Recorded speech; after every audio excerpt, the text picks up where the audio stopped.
I loved Nash Lu for 7 years, but when I was kidnapped, he didn't pay the ransom, all because his secretary suggested this was a chance to teach me a lesson.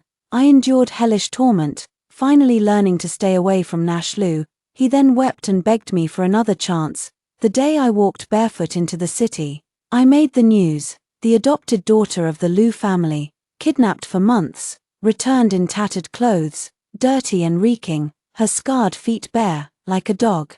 I watched as the media's camera flashes aimed at me, racing against time to capture every moment, while my heart had long become like stagnant water, unable to stir even the slightest ripple. The old Elsher is dead. The glamorous, innocent, spoiled, and vibrant Elsher is dead. It was those kidnappers. And also Nash Lu, who destroyed her. Soon, a group of bodyguards dressed in black suits cleared a path through the impenetrable crowd. The leader was named Blake Yi. I knew him. During the 7 years I pestered Nash Lu, it was always him who escorted me out of Nash Lu's office and private apartment. Escorted is putting it mildly. It was more like dragging, because I was relentless, and because Nash Lu was utterly disgusted. "Miss Shur, the gentleman is waiting for you in the car. Please come with me." Blake Yi's gaze fell upon me, and he was momentarily startled. He clearly hadn't expected me to be in such a wretched state. I nodded and stepped forward with my injured foot, leaving behind a trail of blood-stained footprints on the road. The pain had long since numbed my nerves, and this short distance was nothing compared to the journey of my escape.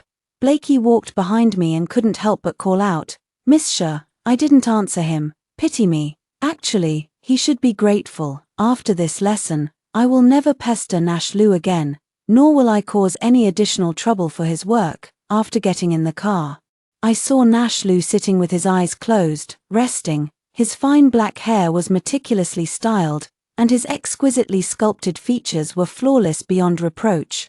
Yes, during the time I was gone, he must have felt an unprecedented sense of peace and relaxation. His overall condition couldn't have been better. Hearing the noise, Nash Lu slowly opened his eyes.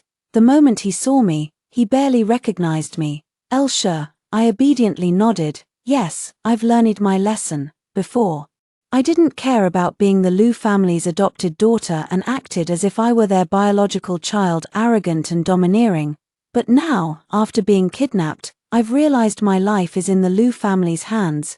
If Nash Lu doesn't pay the ransom, my life is worthless. He frowned, visibly displeased.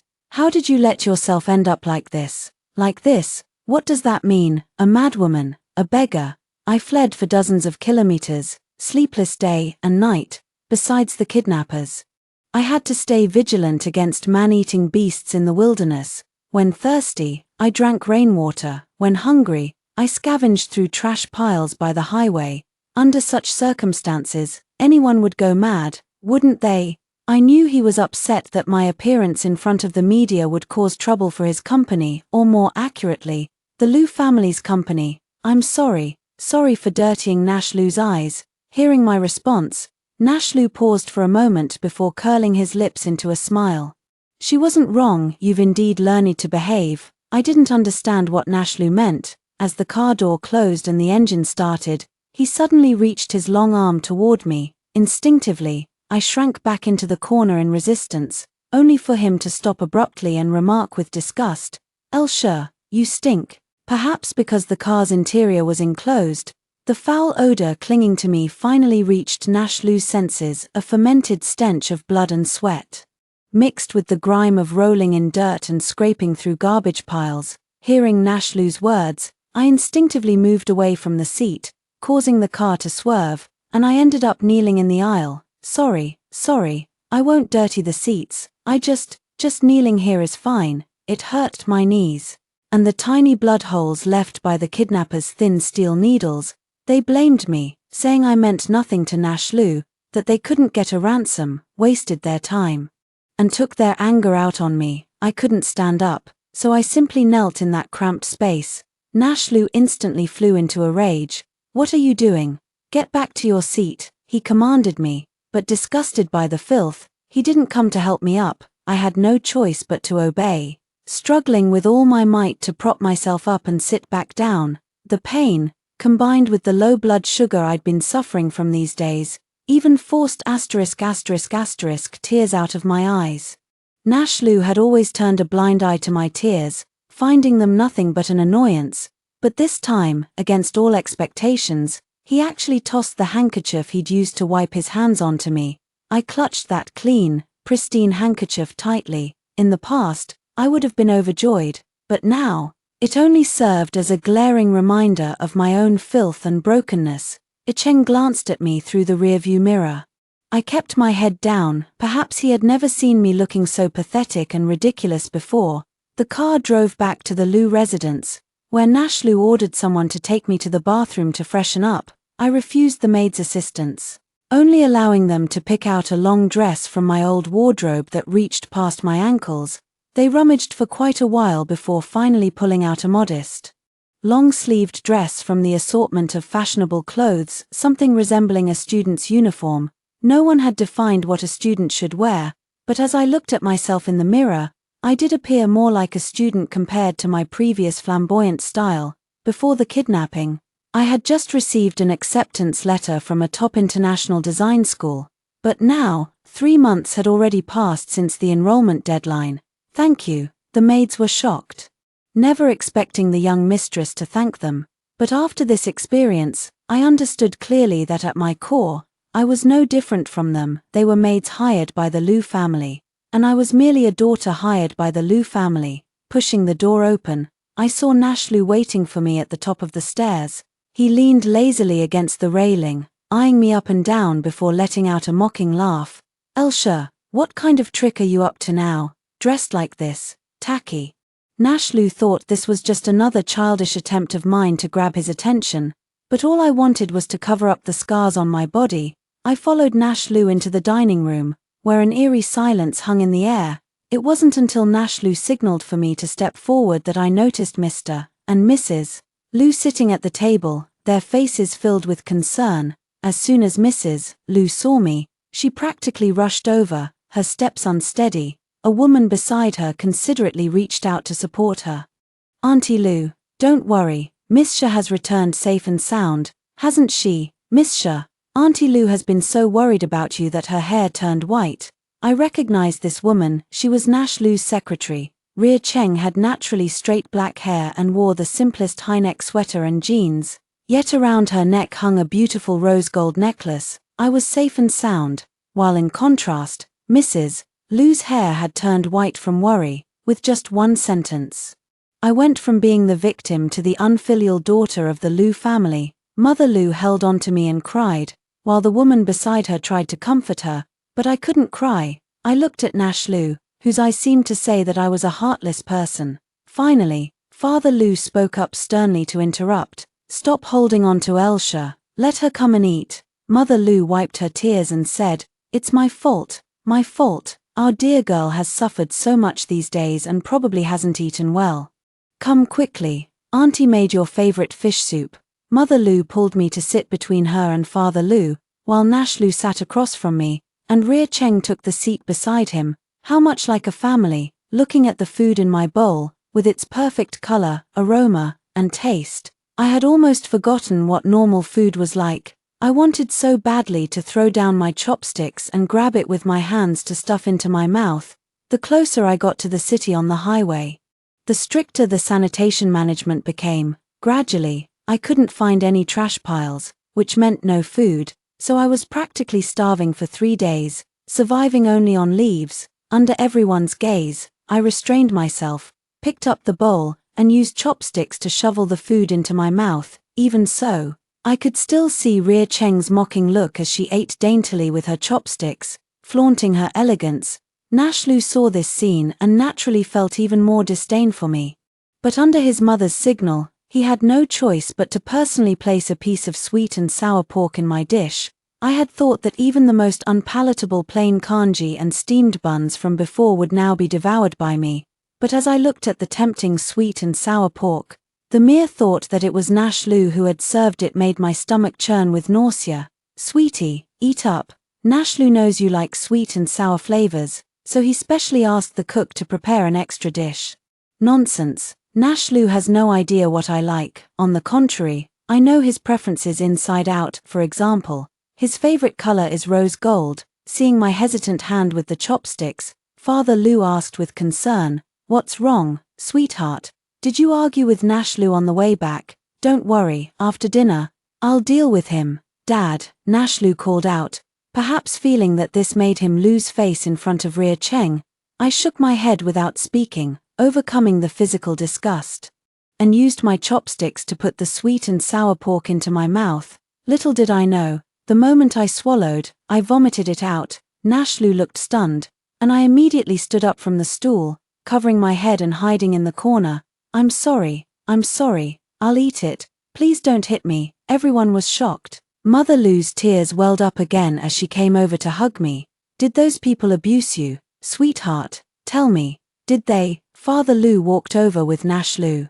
His expression pained as he looked at me with deep sympathy. Nash Lou frowned, remaining silent, his face darkening ominously. "What does this mean? Didn't the kidnappers threaten the Lou family, saying that if the ransom wasn't paid, their adopted daughter would get a taste of being bullied? So why are they now asking me if I've suffered abuse? Honestly, giving me a moldy steamed bun or a bowl of spoiled rice doesn't even count as abuse after all. What I ate later was more like slop." I was just too scared, afraid of the feeling that my life was in Nash Lou's hands. The kidnapper negotiated with him personally, yet he chose to abandon me. He hated me so much. I think that's where the disgust on **** came from. After dinner, I was called to Old Man Lou's study. Father Lou, abandoning his usual decisive demeanor in business, asked me kindly and patiently, "Sweetheart, you've liked Nash Lou since you were little. Do you still like him now?" I quickly shook my head, so vigorously that my cheeks began to ache. I had liked Nash Lou for 7 years, 7 years of humility, 7 years of pain. Yet, I never learned my lesson, which is why this time, I endured hellish retribution and torment. I don't dare to like Nash Lou anymore. Father Lou pondered my answer for a moment before sighing regretfully. Forget it. If you can't be the Lou family's daughter-in-law, you'll always be the Lou family's daughter. You're such a good and beautiful girl. It's Nash Lou who's not fortunate enough to have you." He took out a bank card from the drawer. "This is what your parents left for you. There's 4 million in it. They asked me to keep it safe and give it to you as a dowry when you grew up." 4 million, the ransom was also 4 million. During the days of my captivity, I had resented my parents at times, wondering why they hadn't taken me with them, leaving me to suffer such torment for nothing. So, they had already left behind provisions to ensure I could live well. They loved me so much. I bit down on my thumb to keep myself from crying out loud. "Thank you, Uncle." By the time I left the study, it was already 8 p.m. I headed toward my room but ran into Nash Lou halfway there. He saw through my intention and spoke to me in an unexpectedly gentle tone. "Ria Cheng will stay in your room tonight. You can move to the guest room next to mine." So it was for Ria Cheng. I nodded and started walking in the opposite direction. When I first moved into the Lou family's house, Nash Lou disliked me and moved to the room farthest from mine, one on the easternmost side, the other on the westernmost. But my room was decorated by a top luxury designer hired by the Lou family, something the guest room could never compare to. But after all, it's the Lou family's property. If Nash Lou wants me to step aside, then I will. I hadn't taken 2 steps when Nash Lou called out to me. "Elsha, why are you so obedient now?" I turned back and noticed his expression was laced with mockery, yet also seemed tinged with concern. I'm sorry." I hesitated before speaking. Apart from endless apologies, I truly didn't know what to say to Nash Lou. "This is the 3rd time you've apologized to me today. You're acting strange." Nash Lou walked over, bent down, and reached out to touch my forehead. I recoiled as if shocked by electricity. By the time I grabbed the hallway railing, my legs were so weak I could barely stand. Nash Lou looked at me like I was crazy, his expression growing impatient, suppressing the tremor in my voice. I said, I'll move out tomorrow. I've already talked to Uncle Lou about it." I thought Nash Lou would take the news lightly and let me off. But unexpectedly, he became angry. "Move out? Why, I just let Ria Cheng stay in your room for a while. She's a guest. What's the big deal if you give in to her?" I quickly shook my head. "That's not it." With a dark expression, Nash Lou strode toward me, grabbed my wrist, and dragged me toward the easternmost room. "Come with me. I have something to tell you." Fear surged through my mind, overwhelming me. With a trembling voice, I pulled out the bank card Uncle Lou had just given me in the room. "I'm sorry, I have money. Please don't hit me. I have money. Please don't hit me." Nash Lou turned back in shock, only to find me already collapsed on the ground, my wrist still raised in his grip. "What are you talking about, Elsha?" By now, my lips were bitten purple, as Nash Lou's face loomed closer. I gradually recalled the kidnapper's taunts, a dog of the Lou family, delusional enough to cling to its master. "Brother Nash Lou." "No, Mr. Lou, I won't cling to you anymore, I wouldn't dare." Nash Lou finally realized something was off about my mental state. His movements softened considerably as he wrapped an arm around my waist and lifted me from the ground. The weightless sensation made me instinctively wrap my arms around Nash Lou's neck, and his stern expression finally softened slightly. "Elsha, it's not that I don't want you clinging to me, just..." Before he could finish, the door in the hallway clicked open, and Ria Cheng peeked out from my room, the bright light spilling out. Covering her mouth, she feigned surprise. "President Lou, Miss Shi," Nash Lou said unhappily, "the room is yours. What else do you want?" Ria Cheng replied with a hint of grievance. "It's a video conference with the branch in the U.S. They specifically requested your presence, Mr. Lou." Nash Lou glanced at me in his arms and reluctantly set me down. My body stiffened, and I couldn't utter a word. "Wait for me in my room," he said. After leaving a message, Nash Lou walked toward Ria Cheng, and the two entered the room, closing the door behind them. The bright light vanished from the hallway, and as if I had narrowly escaped death, cold sweat had long since soaked through the clothes on my back. Nash Lou wouldn't be coming back because I knew Ria Cheng's methods. Countless times, on my birthdays, at my graduation ceremony, he had been called away by her like this. Perhaps he truly wanted to leave, and perhaps he truly had no intention of returning. And I needed to leave as soon as possible, to go somewhere where Nash Lou was out of sight. I was terrified that any further contact with him would drive me to the brink of madness. I sat on the guest room bed until 3 a.m., not a single sound coming from Nash Lou's room next door. During that time, I used the new phone Nash's mother had bought me to log into an app and found a well-secured apartment available for rent. At the first light of dawn, the Lou residence was utterly silent. Carrying my dress shoes, I walked out barefoot. Once outside, I suddenly noticed someone leaning against Nash Lou's car, playing with their phone. My heart skipped a beat, terrified it might be Nash Lou. The person also heard the noise and looked toward me, and only then did I realize it was a Cheng. I pretended nothing had happened, walked past him, and headed to the roadside to hail a taxi. But he followed me. "Miss Shi, does Mr. Lou know you? Can you not tell Nash Lou?" I suppressed my excitement. I was so close, just a little bit more, and I could have escaped. Why did I have to run into him of all people? Cheng was somewhat puzzled. Mr. Lou would be worried. I shook my head vigorously and started taking off my clothes. Cheng hastily stepped back, then turned his head away, his ears turning red. "Miss Shi, what are you doing?" I didn't take it seriously. If I could survive, what did **** matter? That kind of thing had long been worn away by Nash Lou. He wouldn't worry about me. These scars were all left on me by the kidnappers under his orders. Cheng looked at me then. Under my coat, I was wearing a white sleeveless tank top that clearly revealed the purplish-red whip marks, blue-green bruises, and several scabbed scars on my arms. He couldn't believe it. These shocking scars were beyond his comprehension. Taking advantage of his daze, I quickly put my clothes back on and pleaded, "Cheng, please, let me go, or I'll die." This was the first time I had called him by his name. Before, I had always referred to him as Nash Lou's dog, just like the kidnappers referred to me.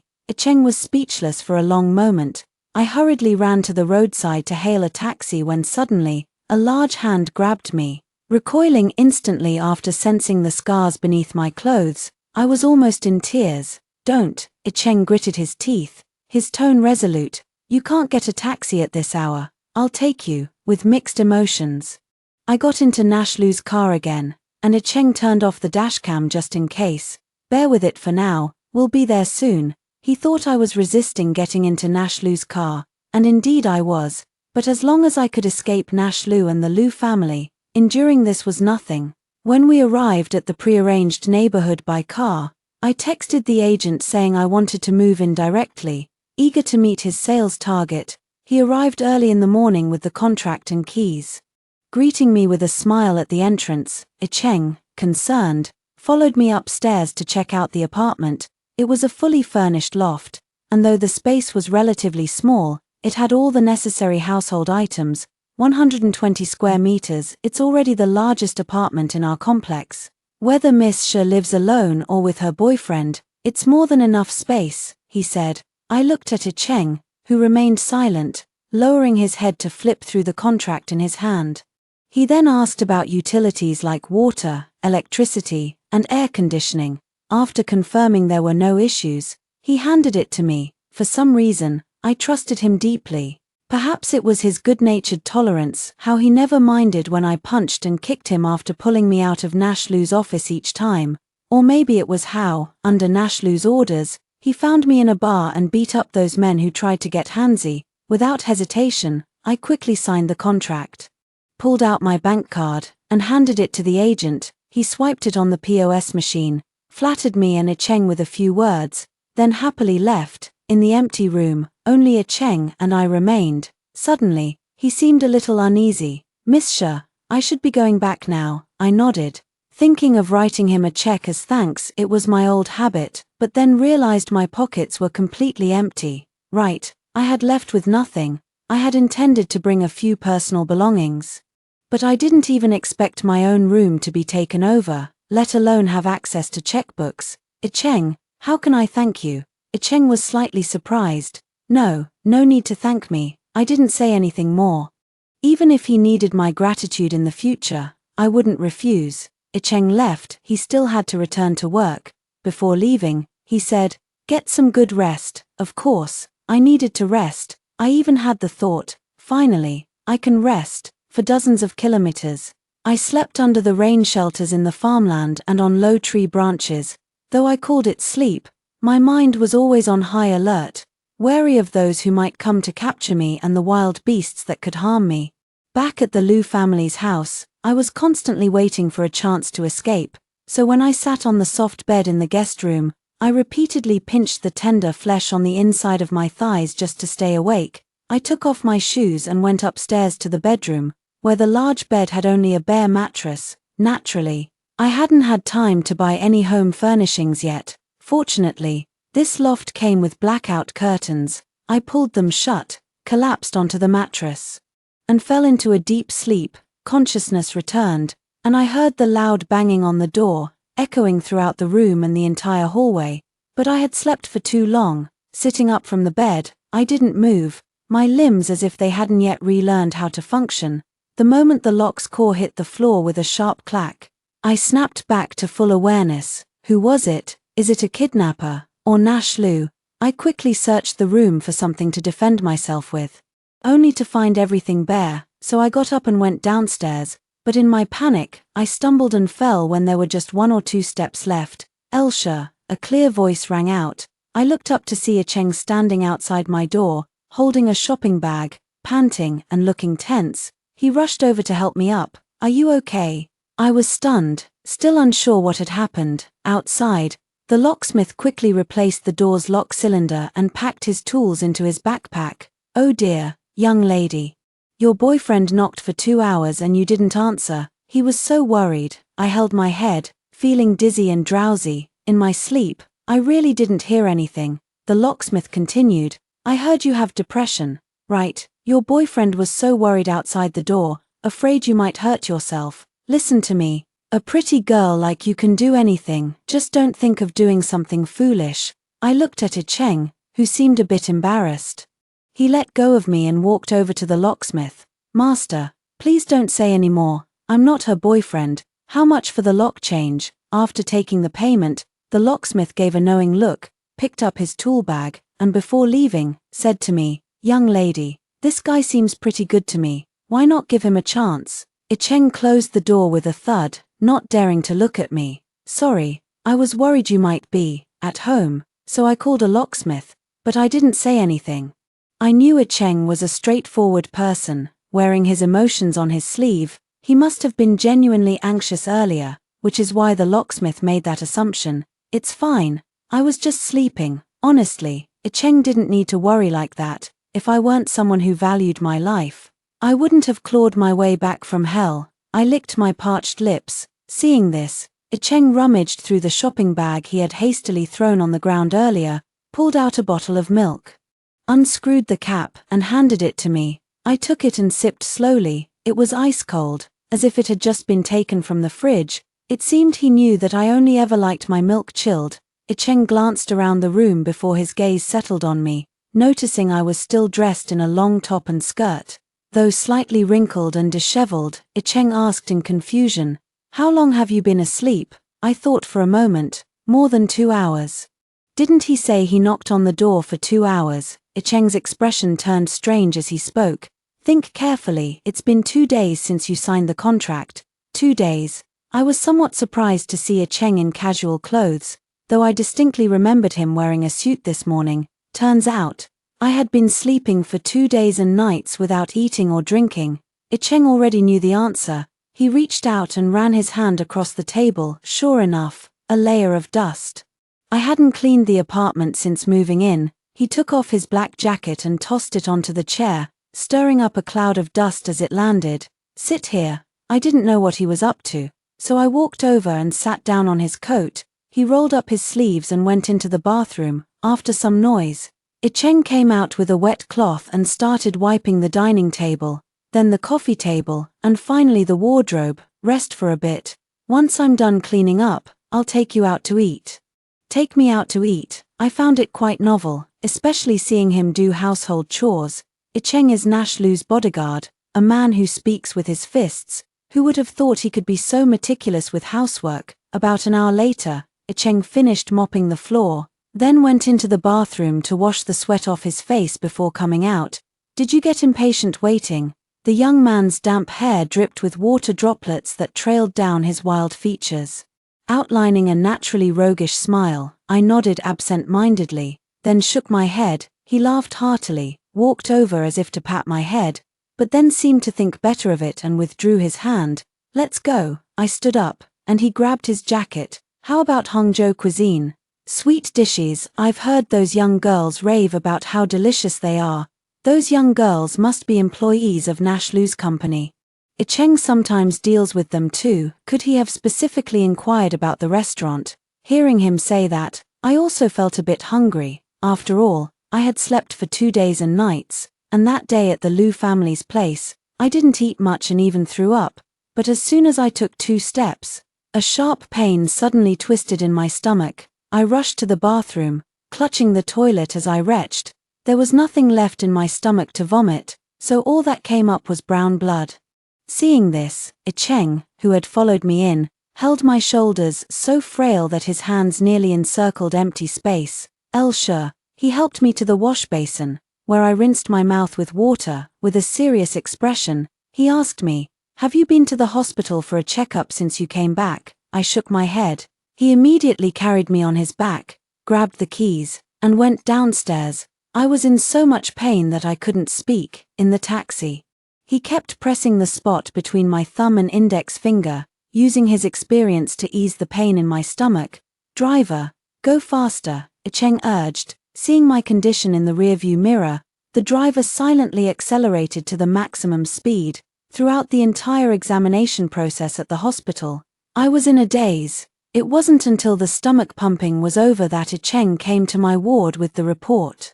He sat down by my bed, brows furrowed as he reviewed the medical records. The hospital stool was a bit too low for him, forcing his long legs to splay awkwardly, his knees jutting up high. "Do you want to be hospitalized?" he asked me. "What did the doctor say?" "The doctor said it's not necessary, but then I don't want to. I don't want to live in a place with constant coming and going of people. It feels unsafe." Cheng paused for a moment. "All right.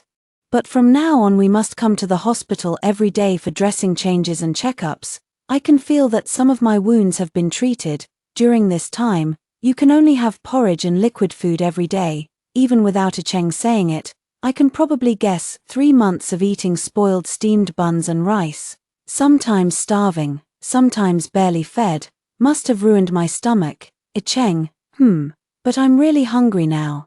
I-Cheng's eyes were filled with heartache because he had learned from the doctor that I must have eaten something that remained undigested in my stomach, something that couldn't be broken down or vomited out, which was why I needed gastric lavage. He gently placed his hand on my forehead, as if to comfort me, and promised, "I'll make the porridge really delicious. Trust me." Okay, I-Cheng kept his word. His culinary skills were exceptional. And even the simplest porridge could be transformed into something extraordinary in his hands. Thanks to him, I've felt my health improve significantly during this time. Just as I was serving myself a third bowl of cashew porridge for lunch today, I-Cheng stopped me. He smiled with narrowed eyes. While I was juicing some fruit, did this little greedy cat sneak another bite? Seeing my plan foiled, I dejectedly placed the bowl in the sink. He put down the half-cut fruit and walked over. "I'll wash the dishes, you go watch TV on the sofa." I nodded with little enthusiasm, when suddenly he grabbed me and pulled me back, trapping me between the sink counter and his body. "If I don't let you have kanji, you'll ignore me." I didn't speak, pouting as I looked away. He chuckled. "The doctor said starting tomorrow, you can have proper meals. I'll take you out for Hangzhou cuisine." My eyes lit up. "Really, really?" I-Cheng's expression was full of affection. He let go of me, patted my back, and shooed me to the sofa before bustling around in the kitchen again. Sitting on the sofa, I began fiddling with the bank card my parents had left me. Beyond the money that secured my livelihood, it was also a keepsake of memories. Suddenly, I felt like a blessed child. Their love had never left me, not even before the accident, still planning my future for me. I-Cheng, as if he were a gift they gave me. I put the bank card away. Since it's a dowry, I must keep it safe. The TV was broadcasting the news. After a brief musical interlude, a glaring headline suddenly caught my eye. The heiress of the Lu Group was kidnapped and later walked barefoot back to the city, appearing deranged, a far cry from her former self. I turned off the TV with a snap, my breathing quickening. I silently told myself that it was all over, that I would never see those people again, never see Nash Lu again. After calming down for a long time, my heart finally returned to its normal rhythm. Just then, the doorbell rang. I guessed it must be I-Cheng ordering another delivery, since after I moved in, the entire loft had been designed and furnished by him. Without much thought, I got up to open the door, only to see the person I least wanted to see standing outside. I-Cheng was holding several bags of fruit, and upon seeing me, she beamed brightly. "Miss She, I heard you were hospitalized recently. I came specifically to visit you." I coldly demanded, "How did you know?" I-Cheng paused, then put on an innocent expression. "Of course, Mr. Lu told me." Thump, thump, thump. My heart pounded like a drum. How did Nash Lu know? Was he watching me? If I-Cheng knows my home address, does that mean he knows too? Is he coming for me? "Get out." I managed to squeeze out the words, trying to close the door. I-Cheng blocked the result, and after being scolded, she finally dropped her pretense with disdain, her eyes turning venomous. "Elsha, Mr. Lu already knows your home address. You'd better move out quickly and stop shamelessly clinging to him." "I didn't," I-Cheng snorted. "Didn't? Those kidnappers hurt you badly, didn't they? I heard they used sticks, whips, and even the curling iron you had in your bag that day must have been painful when it burned your skin. They fed you spoiled food, the kind even dogs wouldn't eat, yet you swallowed it." My pupils contracted sharply, and I nearly lost my balance. The memories I least wanted to relive were brutally exposed by I-Cheng. How did you know?" I-Cheng looked smug. "It was my idea to delay Mr. Lu's payment to teach you a lesson. Who asked you to be such a spoiled, arrogant young lady, shamelessly clinging to him? So, I hinted to those kidnappers, the harder they beat you, the sooner the money would arrive." I was on the verge of collapse. Why? How could she do this? How could Nash Lu do this? The last thread of sanity in my mind snapped. Like a madwoman, I grabbed I-Cheng, biting her, trying to drag us both down the stairs to perish together. I-Cheng, hearing the commotion inside the house, ran to the door. "Elsha." I couldn't hear any sound in my ears, I had only one thought: to kill Ria Cheng. Cheng forcibly separated us, holding me in his arms. I couldn't stop crying as he ruthlessly pushed away Ria Cheng, who was lunging at us again.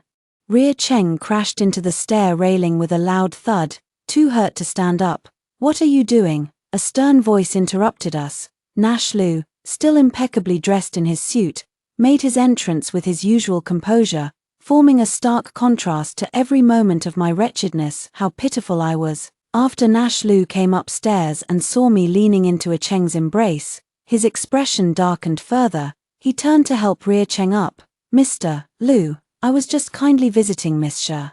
But who knew she wouldn't appreciate it and even rushed to hit me? "Perhaps it's because I discovered she's living with Assistant Yi." Living together. Nash Liu's anger flared. Cheng didn't speak, just kept holding me and patting my shoulder. When he saw my emotions had stabilized somewhat, he tried to take me back to the room, but was blocked by Nash Liu. "El Shi, stop making a scene. Come home with me." His tone was commanding. Nash Liu still believed I was the one causing trouble. He tried to pull me out of Cheng's embrace, but was pushed back by Cheng. "Mr. Liu, this is El Shi's home." "El Shi, you call her quite affectionately. Is this your reason for resigning?" Cheng resigned. I looked up, but could only see his sharply defined jawline, as both sides were at a standoff. Ria Cheng suddenly cried out in pain. "President Liu, it hurts so much." Nash Liu glanced at me, then at Ria Cheng, and finally turned around to pick Ria Cheng up. As he left, he threw back a line. "El Shi, I'm giving you one last chance. If you don't come home this time, you'll never need to return." I was trembling with fear, and Cheng whispered in my ear, "Don't be afraid, I'm here." After Ria Cheng's last outburst, I decided to move. My original intention was to make sure Nash Liu could never find me again, but somehow, my every move still seemed to be under his watchful eye. Cheng never refused any of my requests, but at the moment, there were no suitable properties available. "How about going to my place first?" Nash Liu already knew this address, and Cheng was afraid that Nash might come looking for me during his absence. "Your place," I echoed in response. Cheng still blushed easily, but he had made some progress. At least now he dared to meet my gaze in such situations. Don't overthink it. My place has 2 bedrooms, so there's enough space, but we can't keep living in 2 separate bedrooms forever. It's like this at my place, and the same at his. When will we finally make this cohabitation that Ria Cheng keeps talking about a reality?" Cheng's eyes widened slightly, as if I'd said something shocking. My face didn't flush. My heart didn't race. Teasing him has long become second nature to me. "El Shi." I took out the bank card my parents left me and said to Cheng with utmost seriousness, "Cheng, you know as well as I do that I'm the Liu family's adopted daughter, a plaything they can discard at any moment. But I too have sincerity, though most of it is tainted. Still, there's a tiny bit left that's pure. This little bit of sincerity, I wonder if you'd be willing to accept it." Cheng's eyes reddened as he replied cautiously, "El Shi, your sincerity will always be pure. Even if it's just a little, I'd consider myself fortunate to have it." Moved, I embraced him. After a long while, I finally remembered to place the bank card in his hand. "Dowry." Cheng looked embarrassed for a moment. Though it was a dowry, it felt more like I was giving him a betrothal gift. He laughed and said, "Sweetheart, take it back. A dowry should be kept in your own hands." "Oh, so the dowry should be kept in one's own hands?" Cheng pulled me back into his arms and whispered in my ear, "The dowry is yours, but so is all the household money from now on." Home, I love this word. Fortunately, there wasn't much to pack. After Cheng spent a day organizing, we moved. His house was as clean and tidy as I had imagined. I stood at the doorway of Cheng's bedroom, observing. As the scent of citrus drifted in through the half-open window, fragrant and pleasant. "What are you standing there for? Go in." Cheng patted my head from behind, happily. I threw myself onto his bed, soft and comfortable. Cheng lay down beside me. After a busy day, I found myself feeling somewhat tired without realizing it. "Let's sleep." I nestled my head into the soft pillow, holding Cheng's slightly rough hand, and drifted into slumber. When I woke again, it was already dark. In the bedroom, the bedside lamp was on, casting a dim light. Yet, Cheng was still working on something with his laptop open. Seeing me awake, he quickly closed his laptop, pulled out the USB drive, and then handed me the silver ear mushroom soup from the bedside table. It was still warm. After drinking the soup, I fell asleep again. The next day, Cheng was nowhere to be seen by the bed. For 3 consecutive days, I followed Cheng's recipes on the fridge, taking out the pre-made meals he had stored in the refrigerator. The food was bland and tasteless. I miss Cheng so much, but I don't know where he's gone or what he's doing. On my phone, there isn't a single missed call. Instead, there's a whole page of calls I've hung up on, familiar numbers I once knew by heart. I thought about going out to look for him, even considered filing a report at the police station. But if the police couldn't even find the criminals who kidnapped me, how could I trust them? Dazed, I stepped outside. As I wandered to the alley entrance, someone suddenly pulled me into a car. When I woke up again, I was back in my own bed, to be precise. It was a room in the Liu residence. The room was dim, with moonlight streaming through the window, but I could see a figure sitting in the darkness, staring at me. Terrified, I hid under the covers, and the person quickly turned on the light and came over to comfort me.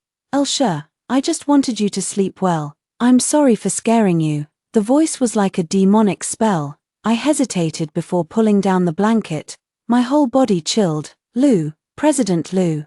Nash Liu pulled down the blanket, his expression slightly hurt. "Elsha, didn't you used to call me Brother Nash Liu before?" I shook my head, only wishing he would stay away from me. My chest felt crushed against the bed, making it hard to breathe. "I don't dare anymore. I'll never cling to President Liu again." Day and night, I could only remember this one sentence, the one that might spare me another beating. Nash Liu seemed somewhat emotional too, his eyes red as he restrained himself. "Elsha, I'm sorry. I didn't know that delaying the ransom payment by a few days would bring you. They promised me they wouldn't hit me. He could have saved me. The things I don't want to recall, someone always makes me remember them over and over." Nash Liu seems to already know what I've been through, but all I want to know is where Cheng has gone. "Do you know where Cheng is?" Nash Liu gripped my wrist, his tone both forceful and pleading. "Elsha, forget about him. Can we start over?" Hearing those words, I could no longer control myself. I stood up and shook him off, my waist hitting the corner of the table in the dimly lit room. "Elsha," I knelt down, just like I had in Nash Liu's car the day he came to pick me up. "President Liu, please give Cheng back to me. He's all I have left. I beg you, I beg you." Nash Liu tried to come over and hold me. "Elsha, your knees are wounded. Get up and talk. Okay." I dodged his hand, resisting frantically. "He's all I have." "Nash Liu, isn't it just that you want me dead? Don't touch him. I'll die. I'll go die." Nash Liu broke down, shaking his head in sorrow. "Elsha, how could I ever want you to die?" Bang! I smashed the vase on the table, picked up a shard, and pressed it against my own throat. "Where the hell is Cheng?" Nash Liu looked utterly defeated. "Elsha, I really don't know. Please stay still, don't hurt yourself." I froze for a moment, then suddenly understood. "So that's it. You didn't believe I would actually kill myself." "Doctor," Nash Liu shouted. The doctor and bodyguards rushed in simultaneously. As I was restrained, Nash Liu seized the opportunity to snatch the sharp ceramic shard from my hand. A sedative was injected, and I instantly lost all strength and emotion. The private doctors were busy bandaging Nash Liu's cut hand. "I'm fine. Go check on Elsha. Don't worry, Mr. Liu. Miss Xia only suffered a superficial cut, a minor wound. The doctors simply wrapped it with 2 layers of gauze. But Miss Xia's psychological trauma is quite severe and requires proper treatment." "I understand. Thank you." After some busy work, only Nash Liu and I remained in the room again. I lay on the bed, staring blankly at the ceiling, my consciousness seemingly floating outside my body. Nash Liu, seeing me like this, nearly choked up. "Elsha, please give me a chance to atone. I'll make it up to you properly." The sedative seemed quite effective, with a heart now calm as still water. Even the most terrifying memories could resurface. Make it up to me. Yes, compensation. How to compensate? Let me think. Nash Liu seemed to see a glimmer of hope and excitedly grabbed my hand. I was kidnapped for 3 months. At first, they thought I was valuable and treated me decently, just scaring me every day, saying they'd leave my body in the wilderness if they didn't get the money.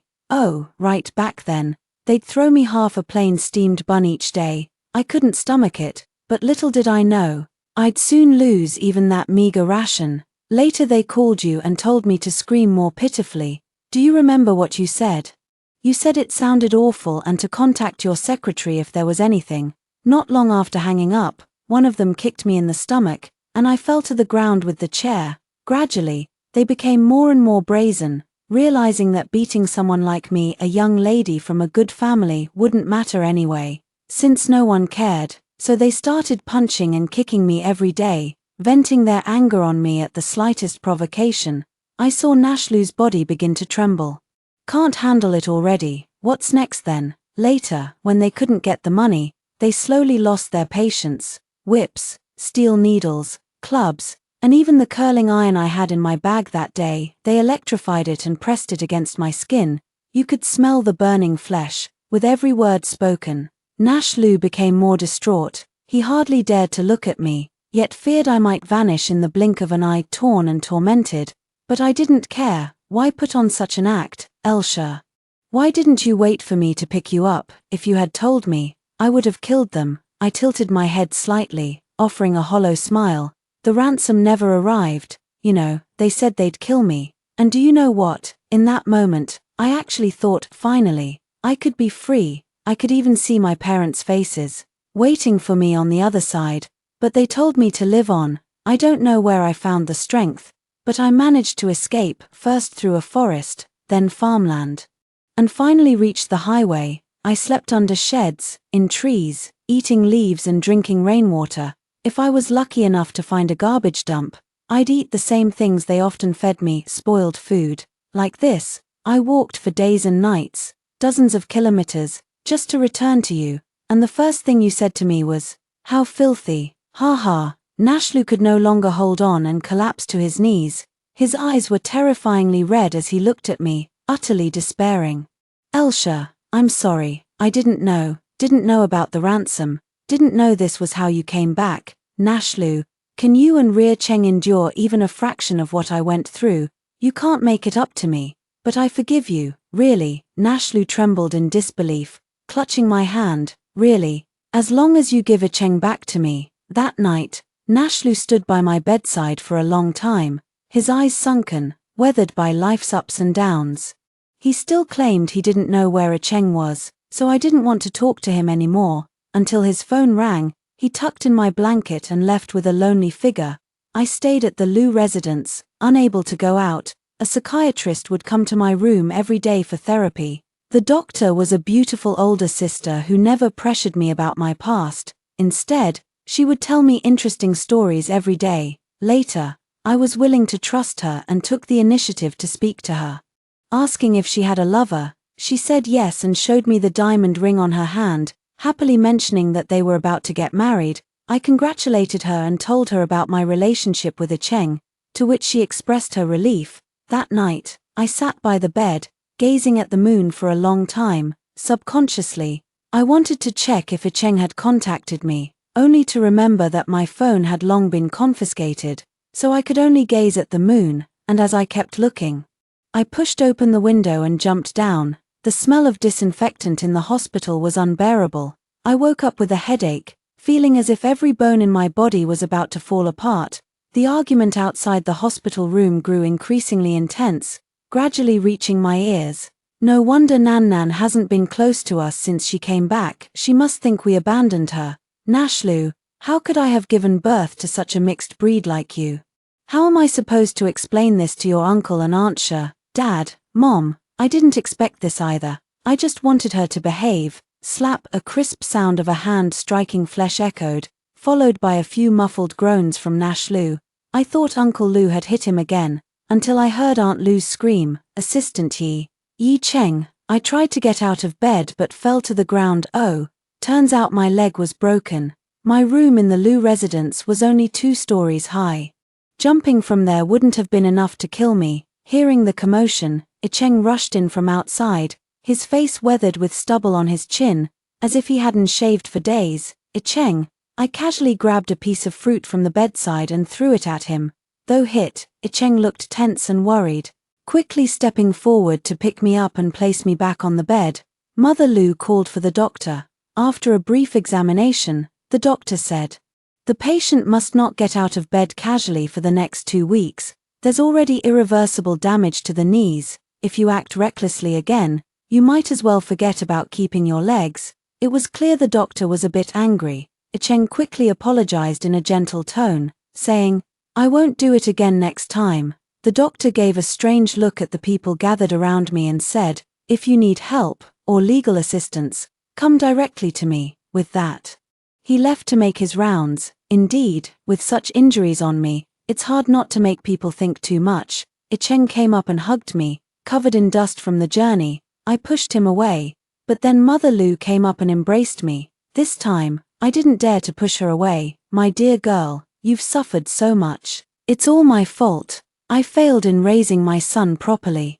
I comforted her. "It's okay, Auntie, it's all in the past now." Nashlu stood silently in the corner of the ward, filled with guilt. He probably never expected me to jump out of the room. "Go over there, kneel down before Elsha, Mr. Lu commanded.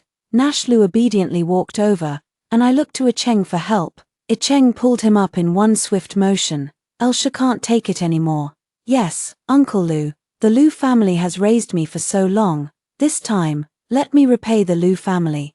Upon hearing this, Mother Lu cried even louder. "Sweetheart, are you trying to draw a line between us?" I shook my head, not to distance myself from them, but from Nashlu. "Uncle Lu, Auntie, I was immature before and caused you trouble. My parents passed away very early, and I'm grateful to you for raising me. In my heart, you are just like my real parents." Uncle Lu couldn't hold back his tears either and came over to pat my hand. "It's the Lu family who let you down," he said. After a long conversation, the Lu parents left, saying they wanted me to rest and recover and that they would visit again tomorrow. Nashlu stood outside the door, unwilling to leave for a long time. "Elsha, we can never be together again, can we?" Hearing this, Icheng still wanted to go up and hit him, but I held him back. "Millimeter him. 7 years is too bitter. Nashlu, how many 7 years does a person have in this life, after being discharged from the hospital?" Icheng took me to the police station. With his help, all the criminals who had kidnapped me were arrested. "Hey, I heard that after Captain Yi retired, he became a bodyguard for a wealthy family. How come he's back to his old job this time?" "Ouch, haven't you heard? Captain Yi caught the eye of the young lady from the wealthy family, and then she got kidnapped. Of course, Captain Yi had to throw punches for love." As the person involved, I sat in the corridor outside, eating the mung bean cake Icheng bought me, while listening to my own gossip. "Little sister, why are you sitting here alone? Where are your family members?" I pointed inside the room. Icheng came out with a dark expression. The 2 police officers immediately stood at attention and saluted. "Captain Yi, you too. Stop spreading nonsense all day long." Icheng pulled me up from the chair. The officer widened his eyes, watching as the little sister turned into his sister-in-law.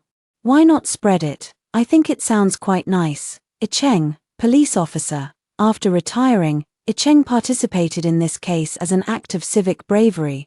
After completing the mission debriefing, he even received an honorary title. He felt somewhat embarrassed, as he had also harbored some personal motives. What's there to be embarrassed about? Doing something like this will get you into our family genealogy. Icheng held an umbrella for me as we bought groceries and walked home. "The Shi family even has a genealogy." "Yep, alright then, you must write about this for me. Or perhaps I should just offer incense to Uncle and Auntie tonight. Writing a letter is too slow." After Icheng returned, he spent quite some time comforting me. When I learned that he had heard the police suddenly had a mission and didn't have time to wake me before rushing out in his clothes, I was still shaken by the thought. He said it was fortunate there was a week's worth of food in the fridge, and that he should have been back within a week. He never expected I would go out looking for him and end up being taken back to the Lu residence by Nashlu. Before dinner, I curled up on the sofa, holding my ID card in one hand and checking my phone with the other. In the kitchen, Icheng chopped vegetables while chatting loudly with me. Ria Cheng has been arrested, and the court has already filed charges against her. Millimeter. Nash Liu is suspected of intentional homicide and might also be summoned for questioning. Yeah, I'll write a letter of understanding later. At some point, the sound of chopping in the kitchen stopped, and Cheng came up behind me, suddenly wrapping his arms around me. Writing a letter of understanding already? How about showing some understanding for me? I glared at him, and Cheng sheepishly admitted his mistake. I checked the almanac, and tomorrow is a good day. Cheng found my missing slippers in the bedroom and brought them to the sofa to put them on for me. Auspicious for marriage. I kicked him lightly. What? Bring your ID card tomorrow and come with me to the Civil Affairs Bureau. Cheng suddenly straightened up, overjoyed like a puppy, hugging me tightly and nuzzling vigorously. I knew it. You're the best to me. On the day we registered our marriage, I made sure to inform Lu's parents. In the evening, I took Cheng and the letter of understanding to the Lu family for dinner. Now, I can still only eat a little of the main meal, not to mention Cheng, who feels justified in his position, watches over me even more strictly. Mother Lu held my hand and asked with a smile, "Sweetheart, when do you want to have the wedding? Let Auntie know in advance so she can prepare early." Father Lu took out a pair of jade ruyi pendants, clearly of great value. "Your aunt had these pendants made when you turned 18, just waiting for this day." I accepted them and thanked Father Lu. Nash Liu was absent the entire time. As I was leaving the Lu residence, I suddenly felt someone watching me from behind, but when I turned around, there was no one there. "What's wrong?" Cheng asked me. "Nothing much." Nash Liu stood in the darkness, holding a photo frame, nearly in tears. Inside was a picture of him in his youth with a girl, the radiant Elsha. The spoiled Elsha, the Elsha whose eyes were full of him, that Elsha would never come back.